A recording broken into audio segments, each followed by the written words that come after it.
একটি মিশ্রণে বলেছে 1/5 অ্যাসিড, 2/5 অ্যালকোহল এবং বাকি অংশ জল আছে। যদি মিশ্রণের মোট পরিমাণ 20 লিটার হয় তাহলে মিশ্রণটিতে কত লিটার জল আছে সেটা বার করতে বলেছে।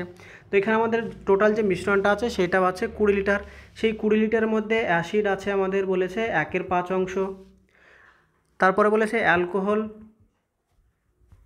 অ্যালকোহল বলেছে 2/5, আর আমাদের কিছু পরিমাণ জল আছে সেইটার পরিমাণটা আমাদেরকে বলেনি।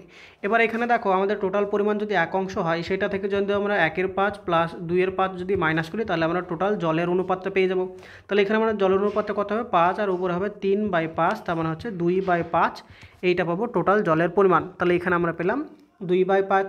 এবার এই যে আমাদেরকে তিনটে যে অ্যাসিড, অ্যালকোহল এবং ওয়াটার বা জলের যে পরিমাণ সেই পরিমাণটা আমাদেরকে দেওয়া আছে 20 লিটার। সেই 20 লিটারের মধ্যে 2/5 হচ্ছে আমাদের জল আছে। তাহলে টোটাল জল কত হবে? টোটাল জল 20 লিটারের মধ্যে 2/5, তার মানে এটা যদি কাটাকাটি করি তাহলে হবে 4, আর হচ্ছে 4 2 হচ্ছে 8 লিটার হচ্ছে আমাদের টোটাল জলের পরিমাণ, যেটা আমাদের অপশান নাম্বার 2 হয়ে যাবে এখানে সঠিক উত্তর।